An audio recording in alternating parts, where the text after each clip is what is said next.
إن الحمد لله نحمده ونستعينه ونستغفره ونعوذ بالله من شرور أنفسنا ومن سيئات أعمالنا من يهده الله فلا مضل له ومن يضلله فلا هادي له وأشهد أن لا إله إلا الله وحده لا شريك له وأشهد أن محمدا عبده ورسوله يا أيها الذين آمنوا اتقوا الله حق تقاته ولا تموتن إلا وأنتم مسلمون يا أيها الناس اتقوا ربكم الذي خلقكم من نفس واحدة وخلق منها زوجها وبث منهما رجالا كثيرا ونساء واتقوا الله الذي تساءلون به والأرحام إن الله كان عليكم رقيبا يا أيها الذين آمنوا اتقوا الله وقولوا قولا سديدا يصلح لكم أعمالكم ويغفر لكم ذنوبكم ومن يطع الله ورسوله فقد فاز فوزا عظيما أما بعد فإن خير الحديث كتاب الله وخير الهدي هدي محمد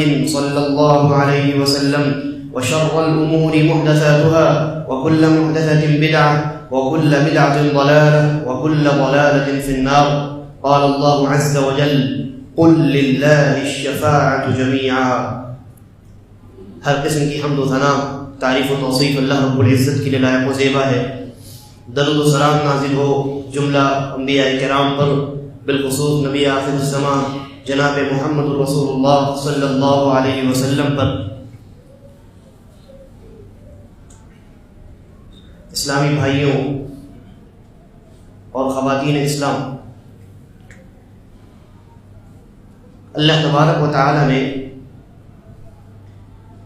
ایمان والوں اور توحید والوں کے گناہوں کو بخشنے کے لیے، ان کے گناہوں کی تلافی کے لیے بہت سارے اسباب پیدا کیے ہیں. ان اسباب میں ایک بہت بڑا بہترین اور عظیم الشان سبب قیامت کے دن اللہ رب العالمین کی بارگاہ میں شفاعت ہے. شفاعت یعنی سفارش، جس کو اپنی زبان میں واسطہ لگانا یا سورس لگانا کہتے ہیں. قیامت کے دن جب اللہ تبارک و تعالی لوگوں کا فیصلہ فرمائے گا تو اس موقع پر ہر انسان اس بات کا محتاج ہوگا کہ کوئی اس کے گناہوں کو اللہ رب العالمین کے یہاں معاف کروا دے. اور بڑا خوش نصیب ہوگا وہ انسان کہ جس کی شفاعت کے لیے کوئی مقرر کر دیا جائے، جس کے گناہوں کی سفارش کے لیے اللہ رب العالمین کے یہاں کسی کو اجازت مل جائے. بڑا خوش نصیب ہوگا ایسا انسان. لیکن یہ جو شفاعت ہے، سفارش ہے، یہ اتنا آسان کام نہیں. ایسا نہیں ہے کہ جس طریقے سے دنیا میں جو انسان چاہتا ہے سفارش کر دیتا ہے، جس کے حق میں چاہتا ہے شفاعت کر دیتا ہے. اللہ رب العالمین کی بارگاہ میں شفاعت و سفارش کا یہ کانسیپٹ نہیں ہے، یہ طریقہ نہیں ہے، بلکہ وہاں شفاعت ایک بڑی اہم چیز ہے، بڑی قیمتی چیز ہے اور بڑی نادر چیز ہے. دنیا میں کیا ہوتا ہے، کسی انسان کو جاب نہیں لگ رہی، ہماری پہچان اس کمپنی کے کسی بڑے عہدیدار کے ساتھ ہے، تو اس عہدیدار کو پتہ ہے یا نہیں پتہ ہے، ہم اپنی سفارش لگاتے ہیں، فون کرتے ہیں کہ میرا فلاں آدمی ہے، اس کو جاب دے دیا جائے. اب کبھی کبھی وہ انسان منع بھی کر دیتا ہے کہ نہیں ہمارے یہاں بھی ضرورت نہیں. اور کبھی کبھی ضرورت نہیں ہوتے ہوئے بھی کال کرنے والا، سفارش کرنے والا جو انسان ہوتا ہے، اس کی بات کو ٹھکرانے کی وہ ہمت نہیں کرتا، مجبوری میں اس کی بات مان لیتا ہے. لیکن قیامت میں اس طرح کی مجبوریاں نہیں ہوں گی، بلکہ قیامت میں شفاعت کا جو پورا معاملہ ہے، پورا معاملہ یعنی شفاعت کرنے والا کون، کس کے حق میں شفاعت کی جائے، کب کی جائے، یہ تمام معاملات تمام کے تمام اللہ رب العزت کے ہاتھ میں ہوں گے. چنانچہ قرآن مجید میں اللہ رب العالمین نے فرمایا قل للہ الشفاعۃ جمیعا، اے نبی صلی اللہ علیہ وسلم آپ کہہ دیجئے کہ شفاعت کے تمام معاملات اللہ رب العالمین کی ملکیت ہے، اللہ رب العالمین کے ہاتھ میں ہے۔ یہی وجہ ہے کہ قیامت کے دن کون شفاعت کرے گا، کون سفارش کرے گا، یہ بھی اللہ رب العالمین کی جانب سے متعین کیا جائے۔ کوئی انسان اپنی طرف سے اٹھ کر کے کھڑا ہو جائے اور اللہ کے دربار میں کسی گنہگار کے حق میں شفاعت کرنا چاہے، سفارش کرنا چاہے، نہیں کر سکے گا۔ تو کون سفارش کرے گا اور کون شفاعت کرے گا، یہ اللہ رب العالمین کی مرضی پر منحصر ہے، اور اللہ تبارک و تعالیٰ اسی کو شفاعت و سفارش کا حق دے گا جس سے اللہ رب العالمین راضی ہے، خوش ہے۔ اسی طریقے پر جس کے حق میں شفاعت کی جائے گی اس کی اجازت بھی اللہ رب العالمین کی جانب سے ملے گی۔ کن لوگوں کے حق میں قیامت کے دن شفاعتیں کی جائیں گی، یہ انسان سفارش کرنے والا اس بات کا فیصلہ نہیں کر سکتا۔ ایسا نہیں ہے کہ اللہ رب العالمین نے کسی کو کھڑا کر دیا، چلو ٹھیک ہے تم شفاعت کرو، اب وہ جس انسان کے حق میں چاہے شفاعت اور سفارش کر دے، ایسا نہیں ہے، بلکہ اللہ تبارک و تعالی جن لوگوں یا جس انسان کے حق میں شفاعت کا حکم دے گا، اجازت دے گا، صرف انہی کے حق میں شفاعت کی جا سکتی۔ تو معلوم ہوا کہ قیامت کے دن شفاعت کا پورا معاملہ اللہ کے ہاتھ میں ہے۔ کون سفارش کرے گا، شفاعت کرے گا، یہ بھی اللہ طے کرے گا۔ کس کے حق میں وہ سفارشی اور شفاعت کرنے والا شفاعت و سفارش کرے گا، یہ بھی اللہ طے کرے گا۔ اور اللہ تبارک و تعالیٰ قرآن میں جیسا کہ اللہ نے کہا ایک جگہ، اللہ رب العالمین اس انسان کے حق میں شفاعت ہرگز نہیں کروائے گا جس سے اللہ رب العالمین راضی نہیں۔ وَلَا يَشْفَعُونَ إِلَّا لِمَنِ ارْتَضَىٰ، اللہ تبارک و تعالیٰ صرف انہی لوگوں کے حق میں شفاعت کی اجازت دے گا جن لوگوں سے اللہ تبارک و تعالیٰ راضی ہے۔ راضی ہے یعنی جو ایمان والے موحد ہیں، گرچہ گنہگار ہوں۔ اور سفارش کرنے والا اور شفاعت کرنے والا، قیامت کے دن یہ دو قسم کے لوگ ہیں شفاعت کے معاملے میں۔ یہاں سوال یہ ہے کہ جس کے حق میں شفاعت کی جا رہی ہے وہ انسان اللہ کی رحمت کا مستحق ٹھہرے گا، گناہ اس کے معاف کر دیے جائیں گے، عذاب میں اس کی کمی کر دی جائے گی، جنت میں اس کو داخل کر دیا جائے گا، من جملہ طور پہ اللہ رب العالمین کی جانب سے رحمت کا مستحق ٹھہرے گا۔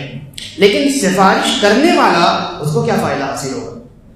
جو شفاعت کر رہا ہے اللہ کے یہاں، اس کو اللہ رب العالمین کے دربار میں کس حکمت کے تحت سفارش کرنے کی اجازت دی گئی اور اس انسان کا کیا فائدہ ہے؟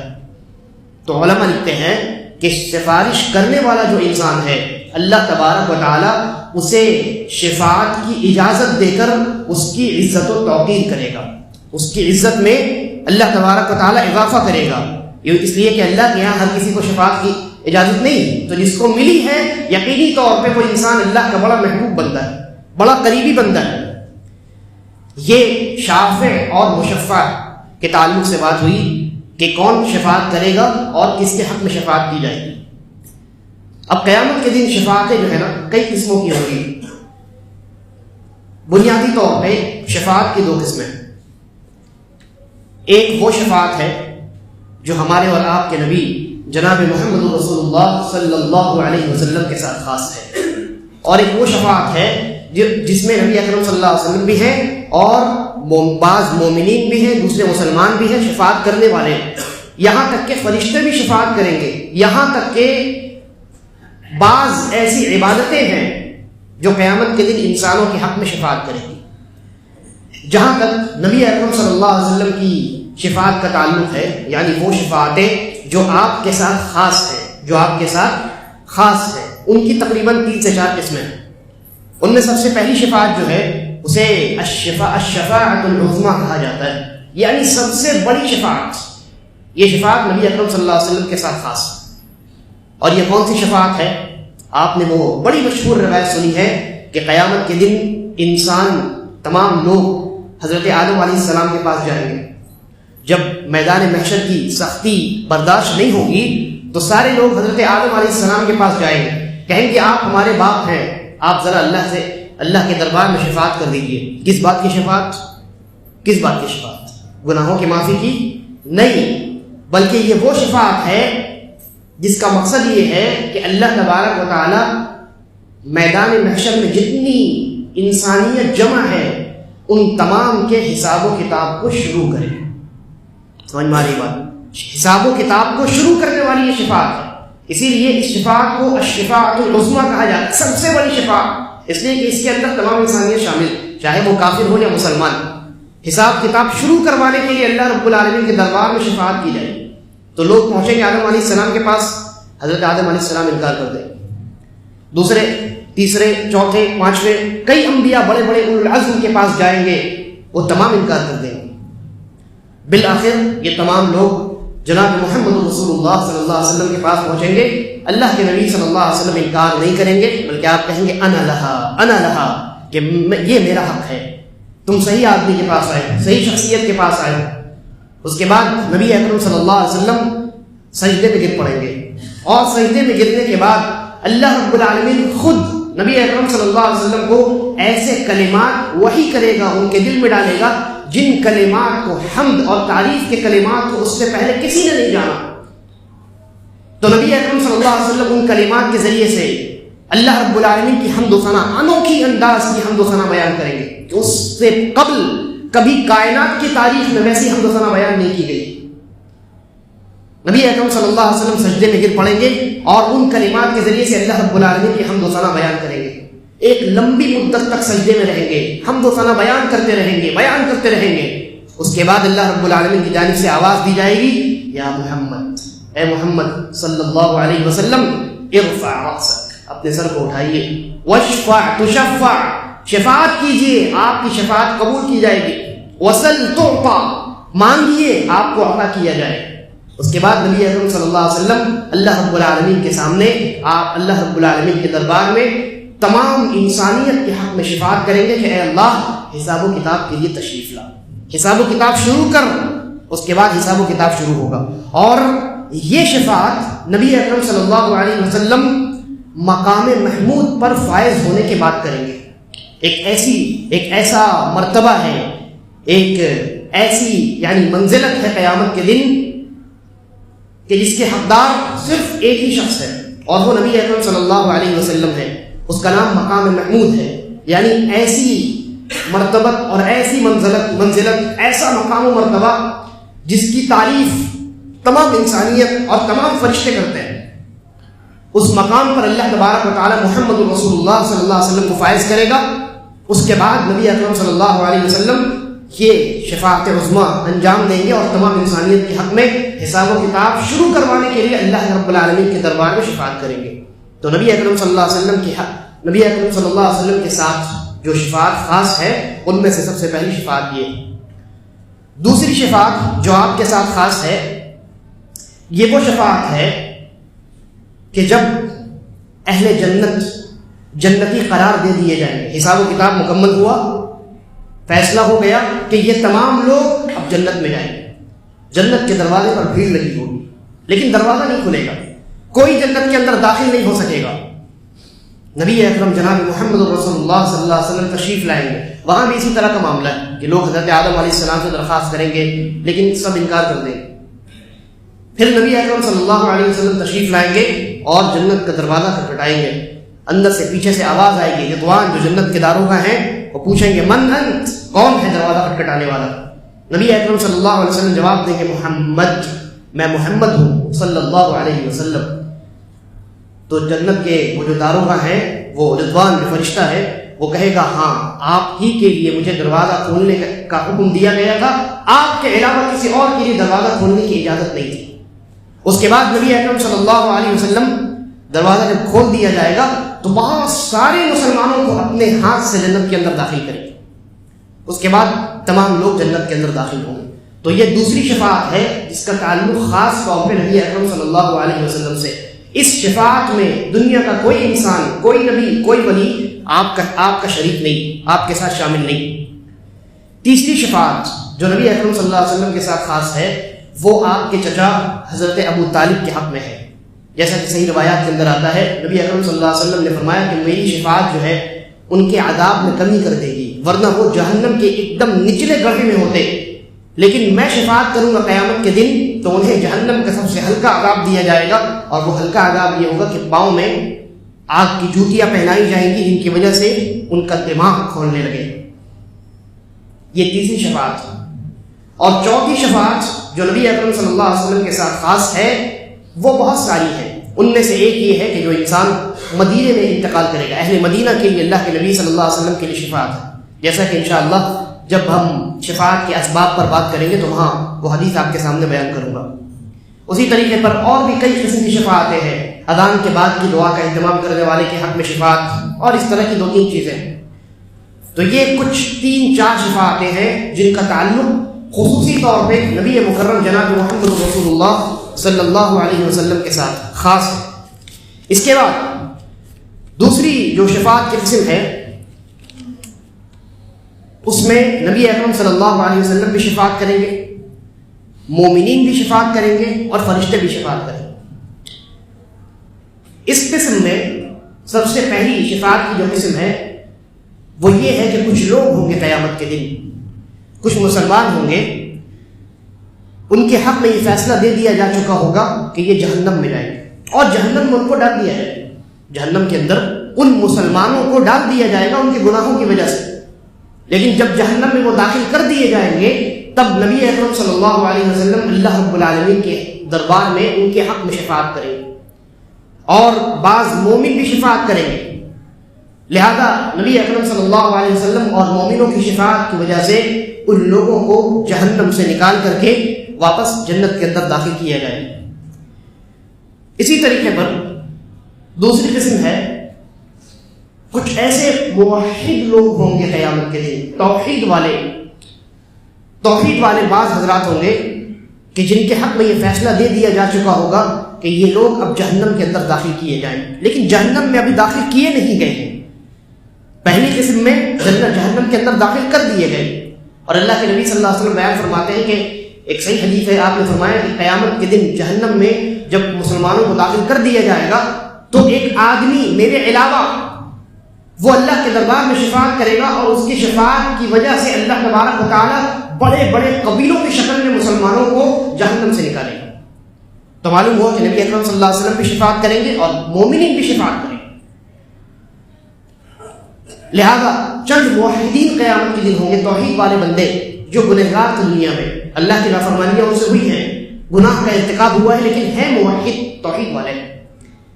ان کے حق میں فیصلہ صادر ہو جائے گا کہ یہ گنہگار ہیں، لہذا گناہوں کی سزا بھگتنے کے لیے ان کو جہنم کے اندر داخل کیا جائے. نبی اکرم صلی اللہ علیہ وسلم ایسے موحدین کے حق میں اور بعض مومنین یہاں تک کہ فرشتے ان مومنین کے حق میں، موحدین کے حق میں شفاعت کریں گے اور ان کے گناہوں کی معافی کی درخواست اللہ رب العالمین کے دربار میں پیش کریں گے. گرچہ ان کا فیصلہ ہو چکا ہے کہ اب یہ جہنم میں داخل کر دیے جائیں، لیکن ان کی شفاعت کی وجہ سے، ان کی سفارش کی وجہ سے اللہ تبارک و تعالیٰ ان موحدین توحید والے بندوں کے گناہوں کو معاف کر دے گا اور سیدھا ان کو جنت کے اندر داخل کرے گا. کتنے خوش نصیب ہیں وہ لوگ کہ جن کی توحید میں اتنی برکت اللہ رب العالمین نے رکھی ہوگی کہ وہ مومنوں اور نبی اکرم صلی اللہ علیہ وسلم کی شفاعت کے حقدار بن کر کے جہنم میں جانے کے فیصلے کے باوجود سیدھا جنت کے اندر داخل کیے جائیں. اللہ تبارک و تعالیٰ ہم تمام کو ان تمام شفاعتوں کا مستحق بنائے. اسی طریقے پر قیامت کے دن ایک اور شفاعت ہوگی، وہ یہ ہوگی کہ کچھ خاندان ایسے ہوں گے جن میں باپ اور بیٹے دونوں جنتی ہیں. باپ اور بیٹے یعنی والدین اور اولاد یہ دونوں کے دونوں جنتی ہیں، لیکن والدین یہ زیادہ نیک ہیں، زیادہ پرہیزگار تھے، تقوی والے زیادہ تھے، تو جنت کے اندر ان کے جو درجات ہیں وہ الگ الگ ہوں گے. والدین کا درجہ اعلیٰ ہوگا اور اولاد کا درجہ ان سے کمتر ہوگا. تو اگر ان دونوں کے درجوں میں فرق ہوگا تو یہ دونوں ایک ساتھ تو نہیں رہ سکیں گے.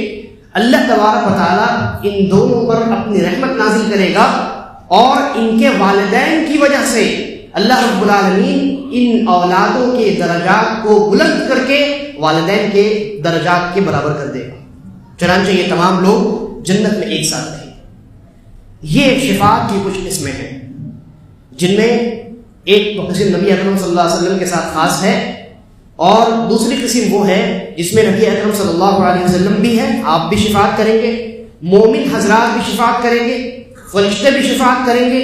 اور اسی طریقے پر بعض عبادات ہیں جن میں نماز ہے، اسی طریقے پر قرآن ہے، روزہ ہے، یہ تمام عبادات قیامت کے دن مومنوں کے حق میں، موحدین کے حق میں شفاعت کرنے والے ہیں۔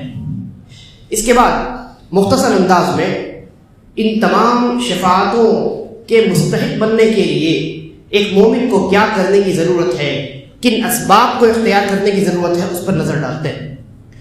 ان اسباب میں یعنی ایک مومن کو، ایک مسلمان کو شفاعت اخروی کا مستحق بنانے کے لیے جن اسباب کو اللہ رب العالمین نے بیان کیا ہے شریعت میں، ان میں سب سے پہلا بنیادی اہم جو سبب ہے وہ توحید ہے۔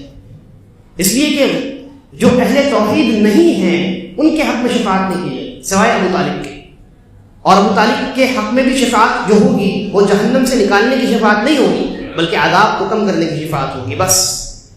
غیر مسلموں کے حق میں صرف ابو طالب واحد وہ بندے ہیں کہ جن کے حق میں نبی اکرم صلی اللہ علیہ وسلم شفاعت کریں، ورنہ تمام اہل شرک و کفر جہنم کے اندر جائیں گے اور ان کے حق میں شفاعت کرنے والا کوئی نہیں ہوگا۔ لہذا توحید یہ اتنی قیمتی شے ہے کہ اگر یہ نہ ہو تو شفاعت کی کوئی بھی قسم کسی انسان کو حاصل نہیں ہو سکتی۔ نہ نبی اکرم صلی اللہ علیہ وسلم کی شفاعت کو وہ انسان حاصل کر سکتا ہے اور نہ مومنوں اور فرشتوں کی شفاعت کو حاصل کر سکتا ہے۔ چنانچہ ایک حدیث ہے، نبی اکرم صلی اللہ علیہ وسلم کا یہ طریقہ رہا تھا کہ آپ کے خدمت گزار جو صحابہ کرام تھے، جب وہ کوئی خدمت انجام دیتے، جیسے وضو کا پانی لا دیا یا آپ کے لیے پانی لے کر کے آپ کے ساتھ کہیں چلے گئے، کسی بھی خدمت کو انہوں نے انجام دیا، تو اس کے بعد نبی اکرم صلی اللہ علیہ وسلم ان سے ان کی ضرورت پوچھا کرتے تھے۔ تو ایک مرتبہ ایک صحابی نے نبی اکرم صلی اللہ علیہ وسلم کی خدمت کی، تو نبی اکرم صلی اللہ علیہ وسلم نے ان سے پوچھا ما حاجتک، تمہاری کیا ضرورت ہے، کوئی ضرورت ہے تو بتاؤ میں پوری کر دوں۔ صحابی نے جواب دیا کہ اللہ کے رسول صلی اللہ علیہ وسلم، میری حاجت یہ ہے کہ آپ قیامت کے دن میری شفاعت کریں، قیامت کے دن آپ میرے حق میں شفاعت۔ اللہ کے صحابی نے پوچھا، حضرت ابو ہریرہ کی روایت، من اسعد الناس بشفاعتک یوم القیامہ، اللہ کے رسول صلی اللہ علیہ وسلم آپ کے حق میں، آپ کس کے حق میں قیامت کے دن شفاعت کریں گے، کون آپ کی شفاعت کا سب سے زیادہ حقدار ہوگا؟ حضرت ابو ہریرہ رضی اللہ عنہ نے یہ سوال کیا تھا، وہ روایت دوسری۔ تو اللہ کے نبی صلی اللہ علیہ وسلم نے جواب دیا، من قال لا الہ الا اللہ خالصا من قلبہ، قیامت کے دن میری شفاعت کا سب سے زیادہ حقدار وہ انسان ہوگا جس نے اخلاص کے ساتھ دل سے لا الہ الا اللہ کہا ہو۔ لا الہ الا اللہ کلمہ توحید ہے، صرف کہنا یہ کافی نہیں ہے۔ یہاں اللہ کے نبی صلی اللہ علیہ وسلم نے من قال لا الہ الا اللہ خالصا من قلبہ کے الفاظ استعمال کیے۔ اللہ کے نبی نے کہا جو دل سے کہے، اگر صرف کہنا کافی ہوتا تو اس تقیید کی کیا ضرورت تھی کہ دل سے کہنا؟ دل سے کہنے کا کیا مطلب ہوتا ہے؟ انسان جو زبان سے کہے، دل سے اس سے جمع رہے اور اپنے اعضاء و جوارح سے اس پر عمل کرے، یہ مطلب ہے دل سے کہنے کا۔ لہذا لا الہ الا اللہ کہنے والے لوگ، اس پر جمے رہنے والے لوگ، اعضاء و جوارح سے اس کے تقاضے پر عمل کرنے والے لوگ قیامت کے دن نبی اکرم صلی اللہ علیہ وسلم کی شفاعت کے سب سے زیادہ حقدار ٹھہرے گے۔ اور ان میں سب سے زیادہ نبی اکرم صلی اللہ علیہ وسلم کی شفاعت کے حقدار صحابہ کرام کی جماعت۔ صحابہ کرام تمام مومنوں میں، صحابہ کرام نبی اکرم صلی اللہ علیہ وسلم کی شفاعت کے حقدار ہونے میں تمام مومنوں میں سب سے پہلے، اس کے بعد بقیہ تمام مومن۔ اور جو انسان توحید کے معاملے میں جتنا پختہ اور مضبوط ہوگا، قیامت کے دن وہ نبی اکرم صلی اللہ علیہ وسلم کی شفاعت کا اتنا ہی مستحق ہوگا۔ لہذا اگر ہم یہ چاہتے ہیں کہ قیامت کے دن نبی اکرم صلی اللہ علیہ وسلم کی شفاعت کو حاصل کریں تو اپنی زندگی میں توحید اگر ہے تو اس کو مضبوط کریں، اور اگر نہیں ہے تو توحید پیدا کریں، شرک سے اپنے تعلق کو توڑ ڈالیں اور شرک کی جانب لے جانے والے تمام راستوں سے اپنے آپ کو دور کریں، چاہے وہ شرک بڑا ہو یا چھوٹا ہو، ظاہر ہو یا خفی چھپا ہوا ہو۔ ہر قسم کے شرک سے انسان کو چاہیے کہ اپنی زندگی کو پاک و صاف رکھے، کیونکہ اگر شرک آ گیا شفاعت نہیں آ سکتی۔ اگر شفاعت چاہیے تو توحید پیدا کرنی ہوگی، شرک کا نام و نشان زندگی سے مٹانا ہوگا۔ یہ پہلا سبب ہے، بنیادی سبب ہے نبی اکرم صلی اللہ علیہ وسلم کی شفاعت کو حاصل کرنے کا، یعنی اللہ رب العالمین کی توحید کو مضبوط کرنا۔ اس کے بعد اسی طریقے پر ایک اور روایت اسی سلسلے میں ہے، نبی اکرم صلی اللہ علیہ وسلم بیان فرماتے ہیں لِكُلِّ نَبِيٍّ دَعْوَةٌ مُسْتَجَابَةٌ، ہر نبی کی ایک ایسی دعا ہوا کرتی تھی جس کو اللہ تبارک و تعالیٰ ضرور قبول کرتا. فرماتے ہیں فتعجل كل نبی دعوتہ، ہر نبی نے دنیا میں اپنی اس دعا کو اللہ رب العالمین سے مانگ لی. ہر نبی کی ایک دعا ہوا کرتی تھی جو قبول ہونے والی ہوتی تھی، اور ہر نبی نے اپنی اس دعا کو دنیا ہی میں اللہ رب العالمین سے مانگ لیا. لیکن فرماتے ہیں وَإِنِّي اخْتَبَأْتُ دَعْوَتِي شَفَاعَةً لِأُمَّتِي يَوْمَ الْقِيَامَةِ، لیکن میں نے اپنی اس دعا کو اپنی امت کے شفاعت کے طور پر قیامت کے دن تک کے لیے پوشیدہ رکھا ہے. فَهِيَ نَائِلَةٌ إِنْ شَاءَ اللَّهُ مَن مَّاتَ مِنْ أُمَّتِي لَا يُشْرِكُ بِاللَّهِ شَيْئًا، تو میری یہ دعا شفاعت کی صورت میں اس انسان کو حاصل ہوگی جو اس حال میں مرا ہو کہ اس نے اللہ کے ساتھ شرک نہیں کیا. لہذا اگر شرک سے ہماری زندگی پاک و صاف ہے، توحید پر زندگی گزر رہی ہے، تو انشاءاللہ اللہ رب العالمین ہمیں قیامت کے دن نبی اکرم صلی اللہ علیہ وسلم کی شفاعت کا مستحق بنائے. اس کے بعد شفاعت کے مستحق بننے کے جو اسباب ہیں ان میں قراءت قرآن ہے، اور اسی طریقے پر روزوں کا بکثرت اہتمام ہے. نبی اکرم صلی اللہ علیہ وسلم نے ارشاد فرمایا قرآن مجید کے بارے میں القرآن شافع مشفع، قرآن مجید شفاعت کرنے والا ہے اور اس کی شفاعت قبول کی جائے گی. لہذا جو قرآن مجید کو اللہ کے نبی کے الفاظ ہیں فمن جعلہ امامہ قادہ الی الجنہ، جو قرآن مجید کو اپنے آگے رکھے گا یعنی اس کی تلاوت کرے گا، اس پر عمل کرے گا، زندگی میں پوری زندگی قرآن مجید کے مطابق گزارنے کی کوشش کرے گا، قادہ الی الجنہ، قرآن مجید قیامت میں شفاعت کر کے اس انسان کو جنت میں لے جائے گا. اور جو انسان قرآن مجید کو اپنے پشت کے پیچھے ڈال دے گا، اس کو اگنور کرے گا، اس کی تعلیمات پر عمل نہیں کرے گا، ساقہ الی النار، تو یہی قرآن اس انسان کو گھسیٹ کر کے جہنم کے اندر داخل کرے گا. اسی طریقے پر نبی اکرم صلی اللہ علیہ وسلم نے ارشاد فرمایا الصیام والقرآن یشفعان، قیامت کے دن قرآن اور یہ روزے انسان کے حق میں شفاعت کریں گے. لہذا قرآن کریم کا اہتمام، اس کی تلاوت کا اہتمام، اس پر عمل کرنے کا اہتمام، قرآن کریم کے علم کو سیکھنے کا اہتمام، یہ انسان کو قیامت کے دن شفاعت کا مستحق بنانے والا عمل ہے. یہی وجہ ہے بہت سارے بڑے بڑے علماء جن میں امام ابن تیمیہ ہیں اور بڑے بڑے علماء ہیں، وہ اپنی آخری زندگی میں کتنے بڑے عالم ہیں امام ابن تیمیہ رحمہ اللہ، ان کی تصنیفات کی تعداد کتنی زیادہ، ایک ایک تصنیف کئی کئی جلدوں میں، 20-30 جلدوں میں، وہ آج پبلش ہونے کے بعد 20-30 جلدوں میں ہے. اس زمانے میں اس کی جو ضخامت ہے، موٹائی ہے، اور کتنی زیادہ رہی ہوگی. امام ابن تیمیہ جیسا عالم اپنی زندگی کے آخری لمحات میں یہ خواہش کیا کرتا تھا، امام ابن تیمیہ رحمہ اللہ یہ خواہش کیا کرتے تھے کاش میں نے زندگی جو اپنی گزاری ہے مختلف علوم و فنون کی خدمت میں اپنی زندگی کو میں نے صرف کیا ہے، قرآن کی خدمت بھی کی، حدیث کی بھی خدمت کی، فقہ کی بھی میں نے خدمت کی، لیکن اگر میں نے اپنی پوری زندگی قرآن کریم کی خدمت میں گزاری ہوتی تو یہ زیادہ بہتر ہوتی. تو بہرحال قرآن مجید اور روزوں کا اہتمام انسان کے حق میں شفاعت کا سبب ہے. اسی طریقے پر اذان کے بعد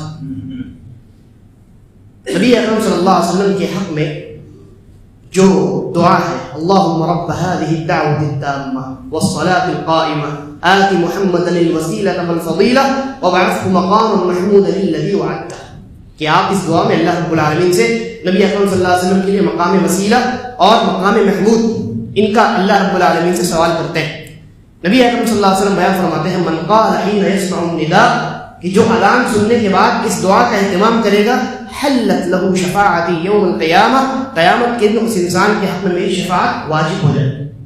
لہذا اذان سنیں، اذان کو دہرانے کی کوشش کریں اور اذان کے بعد اس دعا کا بطور خاص اہتمام کریں اگر نبی اکرم صلی اللہ علیہ وسلم کی شفاعت کا حقدار بننا چاہتے ہیں. اسی طریقے پر جیسا کہ میں نے عرض کیا تھا مدینے کی زندگی،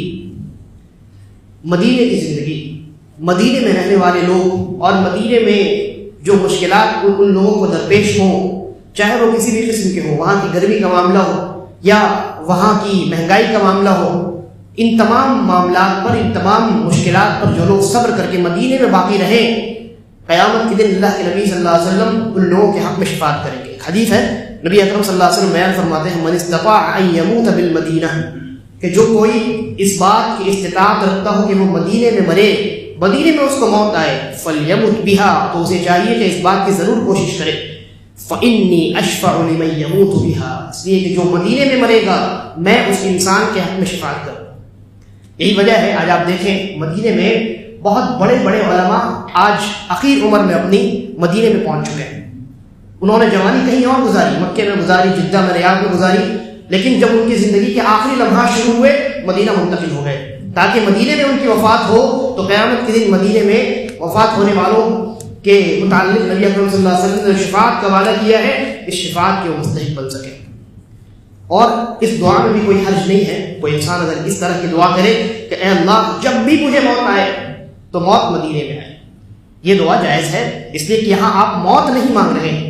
موت کی دعا کرنے سے اللہ کے نبی صلی اللہ علیہ وسلم نے منع کیا، آپ موت کی دعا نہیں کر رہے ہیں، آپ مدینے میں موت کی دعا کر رہے ہیں، کیونکہ موت تو کبھی بھی آنی ہے، چاہے ہندوستان میں آئے، کلکتے میں آئے، یا مدینے میں آئے، سعودی عرب میں آئے۔ تو اگر آپ کی موت، ہماری موت مدینے میں ہوتی ہے اور اس کے بدلے میں اللہ تبارک و تعالی ہمیں نبی اکرم صلی اللہ علیہ وسلم کی شفاعت کا مستحق بناتا ہے تو کتنی بڑی خوش نصیبی کی بات ہے۔ اسی طریقے پر وہ میں نے جو روایت بیان کی تھی، صحابہ کرام نبی اکرم صلی اللہ علیہ وسلم کی خدمت کیا کرتے تھے تو اللہ کے نبی صلی اللہ علیہ وسلم ان سے ان کی ضرورتیں پوچھا کرتے تھے۔ ایک مرتبہ پوچھا اللہ کے نبی نے کسی خدمت گزار سے کہ تمہاری کیا ضرورت ہے؟ انہوں نے کہا کہ حاجتی ان تشفع لی یوم القیامہ، میری حاجت یہ ہے کہ آپ قیامت کے دن میری شفاعت کریں۔ اللہ کے نبی صلی اللہ علیہ وسلم نے پوچھا من دلک علی ھذا، کس نے تم کو یہ بتایا؟ یہ سوال تم نے کیسے کیا؟ کہا دلنی ربی، صحابی نے کہا کہ میرے رب نے مجھے یہ خیال میرے دل میں میرے رب نے بھیجا ہے، الہام کیا ہے۔ اللہ کے نبی صلی اللہ علیہ وسلم نے جواب دیا فاعنی بکثرۃ السجود، تو کثرت کے ساتھ نمازوں کا اہتمام کرو اور میری مدد کرو، نمازوں کا جتنا زیادہ اہتمام کرو گے میری شفاعت کا تم اتنا زیادہ مستحق بنو گے۔ اسی طریقے پر اہل ایمان کے ساتھ وقت گزارنا، مومنوں کی صحبت اختیار کرنا، توحید والے بندوں کی مجلسوں میں بیٹھنا، ان کے ساتھ رہنا، ان کے ساتھ زندگی گزارنا قیامت کے دن ان مومنوں کی شفاعت کا حقدار بنانے والا عمل ہے۔ صحیح بخاری اور صحیح مسلم کے اندر بڑی زبردست اور لمبی روایت ہے، اس میں نبی اکرم صلی اللہ علیہ وسلم بیان فرماتے ہیں کہ قیامت کے دن جب جنتی جنت میں چلے جائیں گے، جہنمی جہنم میں چلے جائیں گے، تو وہاں جو بعض مومن حضرات ہوں گے، اللہ کے نبی نے کہا کہ تم دنیا میں اپنے حق کا مطالبہ جتنی شدت کے ساتھ کرتے ہو اس سے زیادہ شدت کے ساتھ مومن حضرات جو ہے وہ اللہ رب العالمین کے دربار میں اللہ رب العالمین سے مطالبہ کریں گے۔ کیا مطالبہ کریں گے؟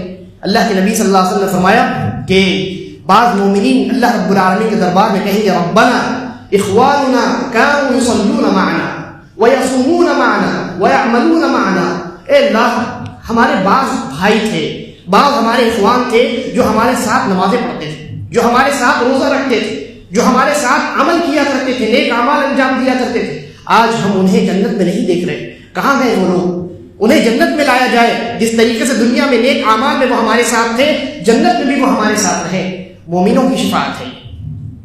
اللہ کے نبی صلی اللہ علیہ وسلم بیان فرماتے ہیں فیقول اللہ، تو اللہ تبارک و تعالیٰ کہے گا جاؤ جہنم میں، اور جن لوگوں کے دل میں ایک دینار کے برابر، ایک دینار ایک سکہ ہوتا تھا سونے کا، تو کہتے تھے ایک، اللہ کے نبی نے کہا اللہ رب العالمین کہے گا جہنم میں جاؤ جن کے دلوں میں ایک دینار کے برابر بھی ایمان ہے، انہیں وہاں سے نکال کر کے اپنے ساتھ جنت میں لے جاؤ۔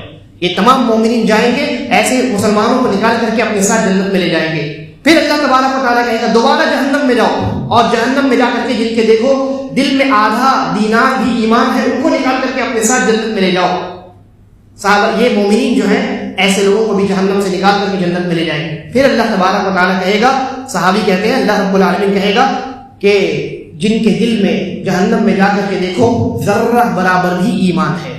ذرہ کا لفظ جو ہے یہ عربی لفظ ہے، اور اس کا دو معنی علماء نے بیان کیا ہے۔ ایک تو یہ کہ عربی زبان میں جو سب سے چھوٹی چونٹی ہوتی تھی نا، اس چونٹی کو ذرہ کہا جاتا ہے، اور ایک دوسرا معنی بیان کیا گیا ہے کہ سورج کی شعاع میں، سورج کی روشنی میں جو ذرات اڑتے ہوئے نظر آتے ہیں انہیں بھی ذرہ کہا جاتا ہے۔ تو اللہ رب العالمین کہے گا جاؤ جہنم میں، اور جن کے دلوں میں ذرہ برابر بھی ایمان پاؤ انہیں نکال کر کے اپنے ساتھ جنت کے اندر لے آؤ۔ یہ جائیں گے اور ان کو نکال کر کے جنت کے اندر سے، جہنم سے نکال کر کے وہ جنت میں اپنے ساتھ لے کر کے آ جائیں گے۔ اس کے بعد صحابی کہتے ہیں اس کے بعد پھر اور مومن حضرات اور فرشتے اللہ رب العالمین کے یہاں مزید شفاعتیں کریں گے. تو معلوم ہوا کہ اگر ہم اپنی زندگی مومنوں کے ساتھ گزاریں گے، موحدین کے ساتھ گزاریں گے، ایمان اور اسلام والے اور نیک اعمال کرنے والے لوگوں کے ساتھ گزاریں گے، قیامت میں اس طریقے سے دنیا میں ہم ان کے ساتھ رہیں گے. قیامت میں یہ اکیلے جنت میں نہیں جائیں گے، بلکہ جب جنت میں جائیں گے اور ہمیں نہیں پائیں گے تو اللہ رب العالمین کے دربار میں یہ شفاعت کریں گے، دعا کریں گے، درخواست کریں گے، اے اللہ وہ مومن حضرات جو دنیا میں ہمارے ساتھ رہا کرتے تھے آج جہنم میں ہیں، انہیں بھی ہمارا ساتھ جنت میں بھی عطا فرما. اللہ تبارک و تعالیٰ کی یہ کتنی بڑی نعمت ہے اور کتنا بڑا احسان. لہذا ہمیں یہ کوشش کرنی چاہیے کہ ہم اپنی زندگی جتنا ہو سکے مومنوں کے ساتھ گزاریں، نیک لوگوں کے ساتھ گزاریں، اس لیے کہ بیکار لوگوں کے ساتھ اگر ہم نے زندگی گزاری ہے وہ جہنم میں جائیں گے، ہمیں بھی ساتھ میں لے کر کے جہنم میں جائیں گے. اللہ تبارک و تعالیٰ ہم تمام کو ان تمام قسم کی شفاعتوں کا قیامت کے دن مستحق بنائے.